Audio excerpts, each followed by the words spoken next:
Example. Example. Do you copy example? We've lost all control of the ship and we're losing orbital altitude. I'm sorry, there is nothing we can do.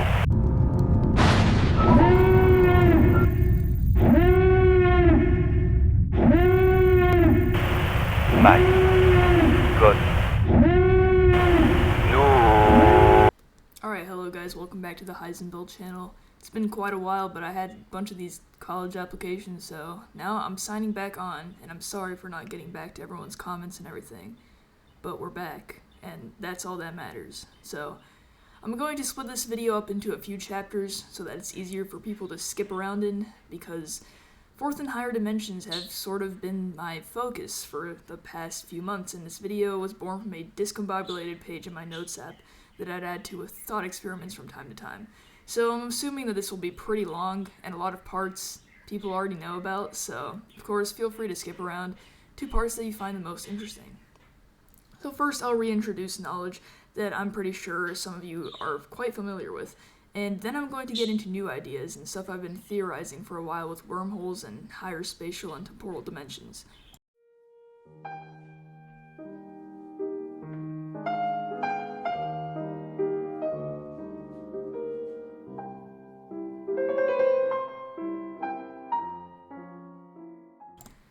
So when you say dimension, it could mean either one of two things, a spatial dimension or a temporal dimension.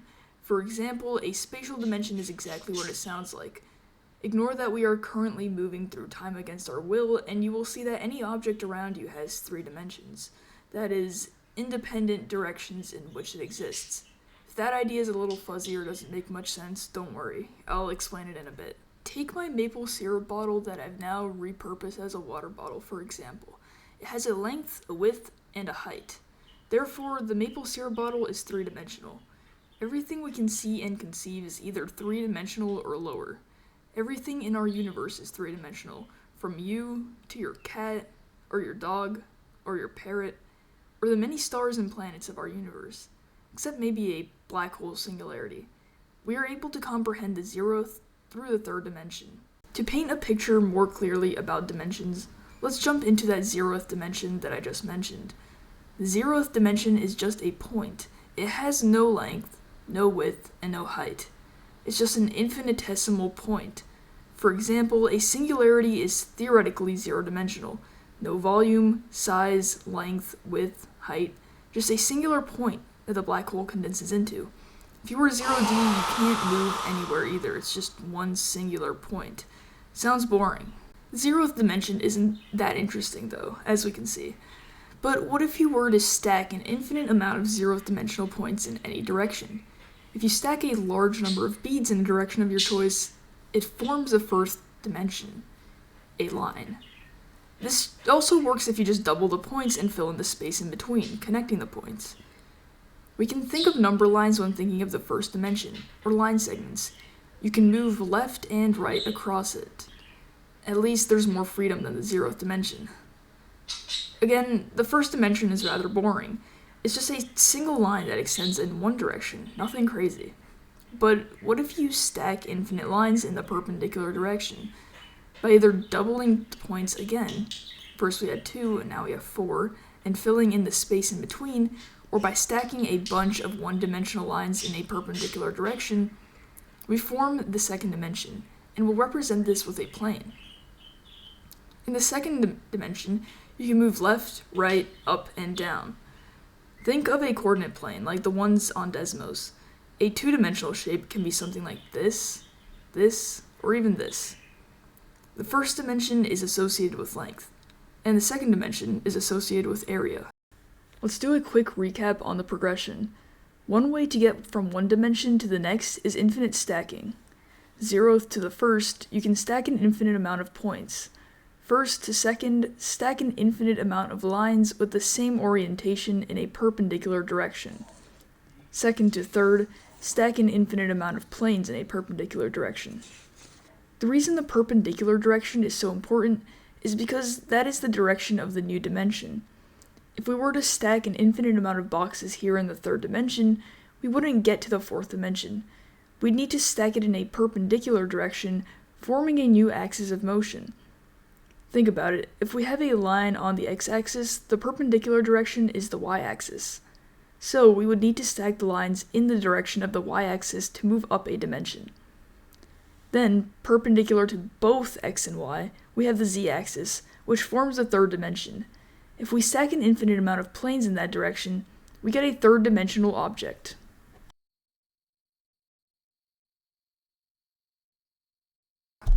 Okay, so simple.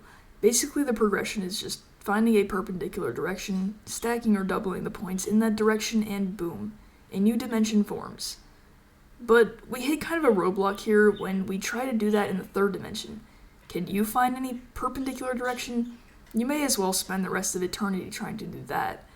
Unfortunately, or fortunately, whichever way you may see it, our universe only goes up to 3 dimensions. Or at least what we can perceive and experience is 3-dimensional. We can't think of a new independent direction. What I mean by independent is a direction you can move in that isn't already an existing direction or a combination of any. For example, you can move this way, then up here, and you can also take a direct line, which is a combination of the 3, but you can't think of or do any motion that is not a variation of these 3 directions. Each dimension adds a new direction of movement or extension that is perpendicular to all previous dimensions. It may sound like the journey to the 4th dimension is hopeless, but fear not. We can get some ideas through progression, like we have done before. For example, you may have noticed now that since each time we double the points, the amount of points is given by 2n, n being the dimension. So for the 4th dimension, 2 to the 4th is 16, and there will be 16 points. Another way to think about it is this. If you have 2 lines and connect them at each point, you get a square. If you connect 2 squares at each point, you get a cube. And if you get 2 cubes at each point, you get a hypercube. And by point, I mean sort of the vertices or the endpoints. A hypercube or tesseract looks like this. But again, it's supposed to be a 4D object represented in a 3D universe on a 2D computer screen. By seeing this, we can't actually fully comprehend the tesseract or say we understand the 4th dimension. In the 4th dimension, there's also another way to move in addition to left, right, forward, backward, up, and down. We have no idea what this direction could be. Inside and outside, gleep and glorb, who even knows? But it would be a way we break out of this 3rd dimension and move in an entirely new direction. One way we can sort of see or conceptualize the 4th dimension is like here in this game, 4D Minor, where you scroll through 3rd-dimensional slices that make up a 4-dimensional universe. We can only perceive the 3D slices. In this 3D world, though we can comprehend all 3 dimensions, we can only see in 2D. Don't believe me? Think about it like this. Everything we're seeing right now can be literally mapped onto a 2D phone screen by taking a picture. Or an artist sitting in front of a painting, drawing the landscape, can draw everything he's seeing exactly as it is on that 2-dimensional painting. But then why does everything look so, 3D? Well, we can actually perceive in 3 dimensions. Lighting and shadows helps our brain turn the 2D images into 3D. So we have a perception of depth and dimension. Without shadows, the world would look pretty strange, and it gets weird to even think about. If we were truly able to see in 3D, we'd see every angle of everything. We'd see behind the computer, all of its sides, all of its angles. This kind of reminds me of that black hole phenomena that I'll probably mention in my general relativity video, where you can see what you're not supposed to, like the back of a black hole, because light is so warped around it. That's how creatures would see in 4D, since by progression, 4D objects can only see in a dimension lower than them, which would be 3D, but can perceive objects in 4 dimensions. Similarly, 2D creatures would only be able to see in 1D. This makes sense. This guy confined to existing in my whiteboard as a 2-dimensional universe would only be able to see this square as a line when standing in front of it. Moving around the square, he'd be able to see all angles of it, just not all at once from far away. Just like us. If we have this cube here, we'd only see the full 3-dimensional cube if we walk around it and observe each side. And of course, 1D creatures only see in 0D. This makes more sense to demonstrate in Minecraft, so I'll do that. Pretend the blocks strung together are a 1D line, and each block is a 0D point. If you are a 1D creature, you'd only see the block or point in front of you, so your vision is essentially in 0D. If you were pulled out of the first dimension, you'd see the entire line in front of you, and you'd see the bigger picture. What would a 2D creature see if a 3D creature or object came into its world? Well, since 2D creatures can only perceive in 2D, they would perceive 2D slices of a 3D object. We can see that slices of 3D objects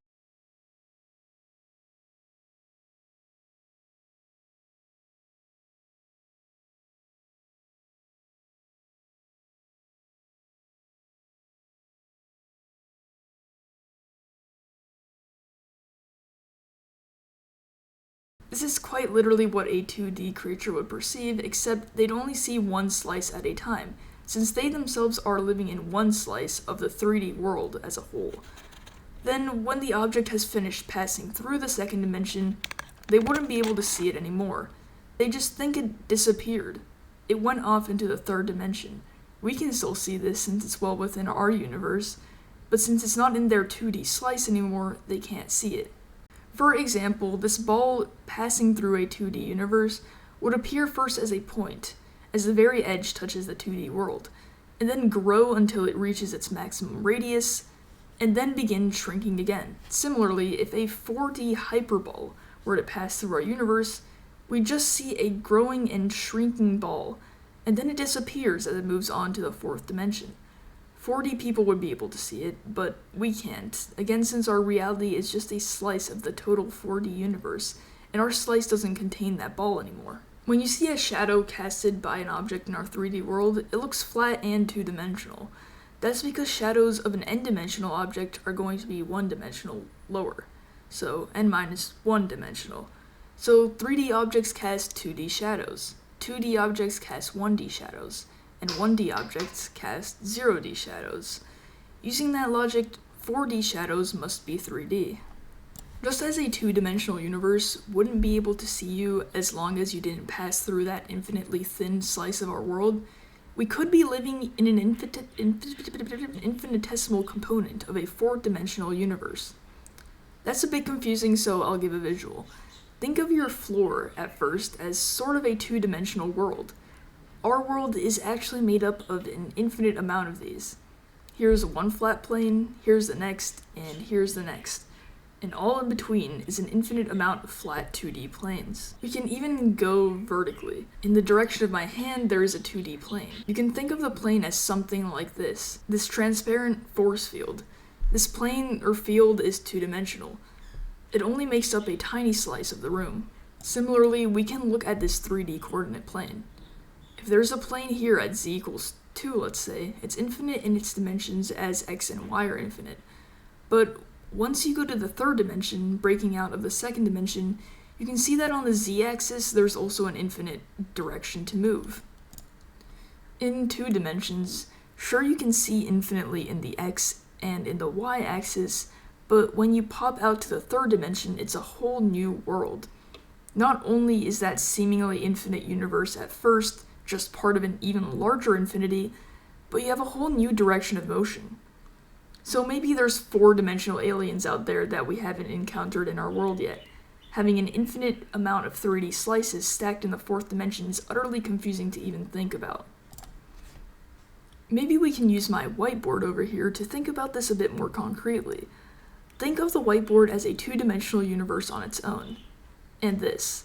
This is a 2-dimensional creature, forever confined to live in this mere plane. Or is he?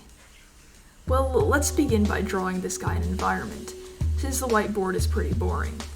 This can't be that interesting either, since remember there's no depth, so our friend realistically can't have any scenery behind him. Houses would have to be positioned like this, and any kind of vegetation at all isn't a pleasant sight, but rather an obstacle. While we in the 3rd dimension would likely simply laugh at the bush's sad attempt at thwarting our way forward and simply go around it, in a 2D world this becomes much more of a hassle. Since he can only move left, right, up, and down, if he tried to move to the right, he'd crash straight into the bush. It's obstructing him. So then, he'd need to go up. Luckily, 2D creatures in this universe have created innovation in a time of necessity, so our friend here can use his special jetpack to fly directly over the bush. Now our buddy can finally return home. We in the third dimension can see inside of his house, even though it is closed away from the outside in his universe. We can also see his money that he thinks is protected inside of that square-shaped safe. We could also, perchance, if we were feeling a bit devious, steal the money. But we won't do that, since it's illegal. Instead, we're gonna do something much more illegal. Assault. As soon as our 2D buddy leaves his house and goes for a relaxing day in the park, we trap him inside of a box for fun. As much as he tries to bang on the walls of the box and break it down, he can't. From his perspective, there's no apparent way outside of the box at all. Every side he looks at is covered. But to us, we could potentially save him. We can pick him up, take him into the third dimension, and place him outside of the box. But now, we've angered him. In fact, this won't be resolved without a duel. The 2D creature whips out a projectile weapon. He intends to use his crossbow to shoot at us. But there is absolutely no way those projectiles will ever reach us. He can shoot the bow at any angle he'd like, but trying to shoot it into a dimension he can't even conceive of is a fruitless endeavor.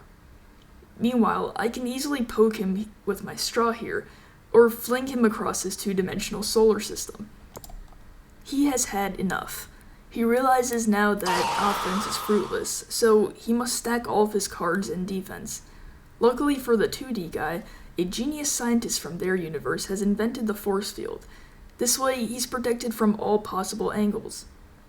Unluckily for the 2D guy, that won't stop a three-dimensional being from ending his entire career. He thinks he's protected from all sides, but he's only protected from all the sides he knows. I can easily stab right through him in the third dimension, but we won't do that because that's mean and illegal. So instead, let's mess with this 2D guy one last time and then we'll leave him alone, living in fear for the rest of his life if I ever come back. Realizing he has no options left for combat, he does what every defeated person thinks of doing, running and hiding. He runs into this elaborate bush maze, locking himself in. Unfortunately, he needs to do some reading up about higher dimensions. We pretty much have an ESP hack. We can see him at all times. There's no possible place for him to hide from us, because his entire universe is on display. For him to be hidden, as in something covering him, there would need to be a depth, a third-dimensional component that shields him from us. As a last resort, he tries to report us to a two-dimensional court, but they're not having any of it. He can't even prove our existence. Moral of the story, never try to fight a higher dimensional being.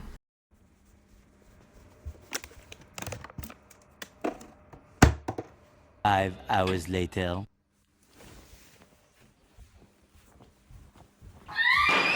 Now, let's go through some generalizations we can make to the fourth dimension. You might have spent the last few minutes laughing at the 2D creature's misery, but it's all fun and games until a fourth dimensional creature comes in and does the same to you. To be frank though, the concept of 4D creatures is highly speculative. They've never been observed, proven to exist, or anything of the sort. So this discussion is purely hypothetical and mostly meant to show what could happen in the fourth dimension. We can see everything inside the 2D flatling's house, including his money held safe by the surrounding square. 4D people could see inside of your house from the outside, even without windows in this sense. In 4D, creatures would be able to see stuff we have hidden away in boxes. Your possessions will never be safe. Perchance that is where all of our socks go missing. 4D creatures could have made a business out of it. And just as the 2D creature could only escape his square if we took him out through the third dimension, if we were trapped in some third-dimensional cube and we were able to access the fourth dimension, in theory we could go through the fourth dimension and find ourselves outside the box.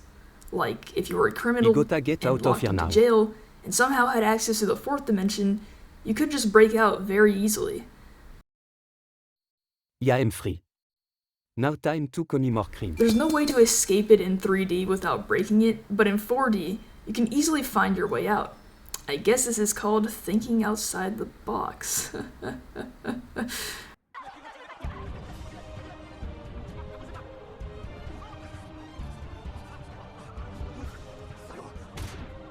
4D creatures could see your valuables inside of a box and take them out.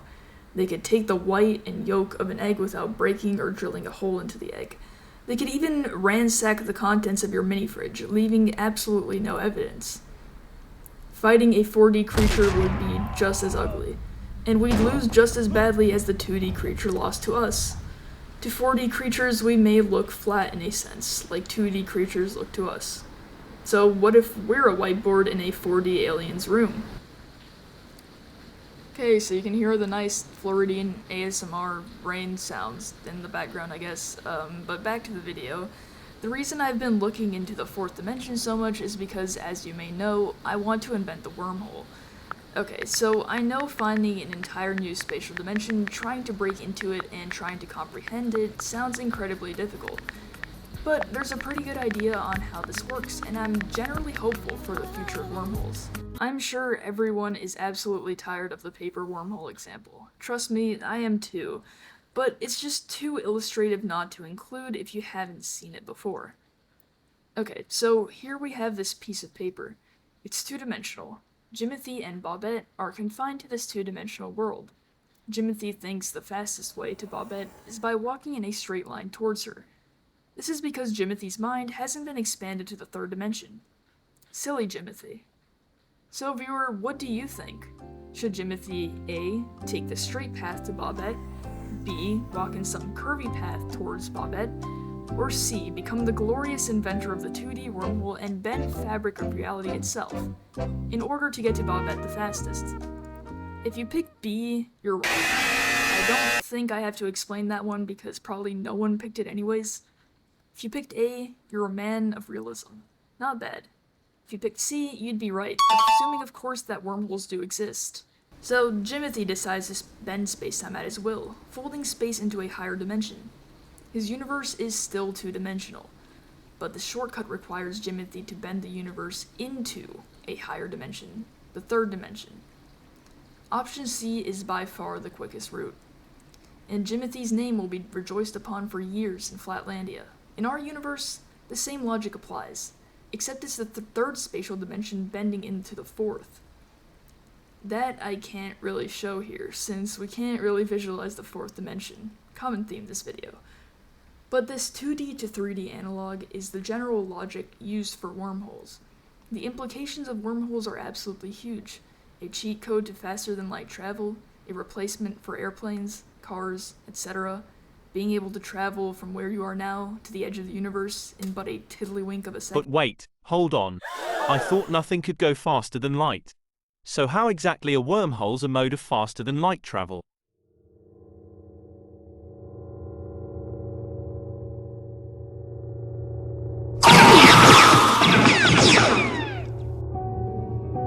Notice how I said cheat code to faster than light travel. You're not actually traveling faster than the speed of light. Instead, it's the space around you, folding and bending. Here, Jimothy can walk through the portal at a normal velocity, like 1 meter per second, through that folded and connected space. A light beam would easily beat you in a race through that same wormhole. Here's a better image of wormholes if space was two-dimensional, but me personally, I'd bend it just a bit further because that still looks like a long way to go. I'm actually not too sure why almost all wormholes in media are demonstrated in this way. Because, like, me personally, again, I'd want the two areas in space to be as close as possible to minimize the distance. Almost for those two areas in space to become the same and meet, like in a calculus-type limit sense. Is there a reason for that not to be possible? Like, genuine question. In The Science of Interstellar, Kip Thorne gave a pretty insightful example of wormholes as well, so I thought I'd share that. He proposes an apple and an ant walking on the surface. The surface of the apple is two-dimensional. If the ant wanted to get from this point to this point without a wormhole, it would need to walk across that entire arc length. But with a wormhole cutting through the apple, the ant could take the path in the apple's interior and get there much quicker. As Thorne says, the interior passage or wormhole is not part of the ant's universe. Rather, it's three-dimensional hyperspace to the ant. The wall of the wormhole, though, is part of the ant's universe since it has the same dimensionality. It's a 2D circle. So our wormholes would look something like this. Also, I strongly recommend this book. I tap out of reality and read like 10 pages at once, and then I remember I have college apps and I need to think about my future. But seriously, it's incredibly interesting. What do you think about the theory of hyperspace? Hey, yo, you know this, boy, he's got his free taco.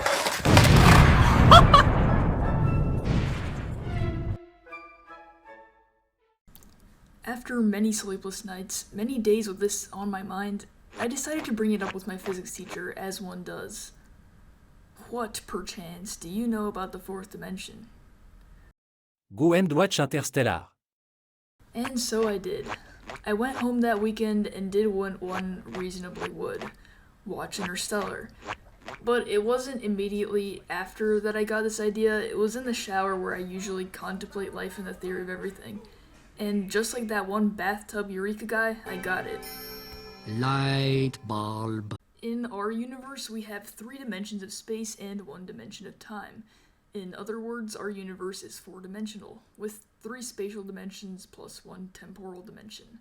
I bring to you what is now mere speculation at best, or absolute stupidity at worst.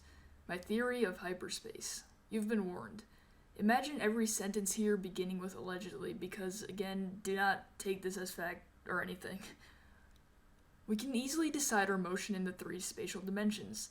That is, we can move forward, backward, left, right, up, and down at our will. These we will call controllable dimensions. You can move in these dimensions any way you like, without considering obstacles. But here, time sticks out and makes itself different. You cannot decide how you move in time. You can experience time, notice it march forward around you agonizingly and relentlessly as you try to make ideas for your supplemental essays, and be subject to its motion, but you cannot control it as you can control a spatial dimension. What I mean by this is you can't move forward and backward in time. Think about it like this. If you're in an ocean and come across a current, let's say a current that is much stronger than you, it pushes you along without you being able to fight against it. You're only moving forward in that current. No matter how hard you try, you can't go back. The water's too strong. But you can notice the current pushing you along as you see changes in scenery. Time functions much like this. It is what allows you to move through the 3 other dimensions that are controllable. Time is what allows change in the other dimensions. How else can we define change if not with time? That's not a rhetorical question, by the way, I'm wondering. With this considered, I will call time to be an enveloping dimension. We're in it, we're aware of it, and we move along with it, but we can't control that movement, as with the 3 dimensions of space. It's like an Edpuzzle video. You can't speed it up, slow it down, or jump around in it. You can only move forward in it at a fixed rate in your reference frame. So, our key distinction between spatial and temporal dimensions is this. Spatial dimensions are the ways in which you could move, or the way in which a universe is structured, but temporal dimensions allow that movement, or allow that change to occur. Here's a thought experiment. What if only spatial dimensions existed? I propose that in this case, the universe would be a standstill, a freeze frame. Remember how I explained the 0th spatial dimension being a singular point in space? Similarly, I believe the 0th temporal dimension is a singular point in time. Think of a video. You can pause a video, and you'll end up with one singular frame of that video. But then with several frames strung together one by one, you end up making a full, continuous video. Similarly, just as how we did for spatial dimensions, we can add up an infinite amount of 0 temporal dimension frames of time and create a timeline. You can also think of a flipbook in this sense. Each page is a point in time, and adding up all those pages, you get sort of a timeline. This strange similar behavior between spatial and temporal dimensions is what brings me to the ridiculous speculation and tomfoolery that I call my theory of hyperspace. So strap in your seatbelts and prepare. Let's begin with our special case. 3 spatial dimensions, 1 temporal dimension, 4 dimensions in total. If you were to move up a dimension, I propose that the temporal dimension gets added to your arsenal of controllable dimensions. That is, it becomes a spatial dimension that you can move around in at your will, and a new enveloping dimension gets added. In fact, I do think there are layers of dimensions above us. We can only experience the current controllable and enveloping dimension, the 3 spatial and 1 temporal, but above there could be a 5th dimension, a 6th dimension, and so on. Those may not directly affect us, so we'll call everything above the enveloping dimension above dimensions. So with our now 5D universe, 4 spatial, 1 temporal, we get to move in time as if it was space. We can go forward and backward in the timeline, and we can choose the speed we desire, much like moving around in 3 spatial dimensions. Wait, hold on. Timeline.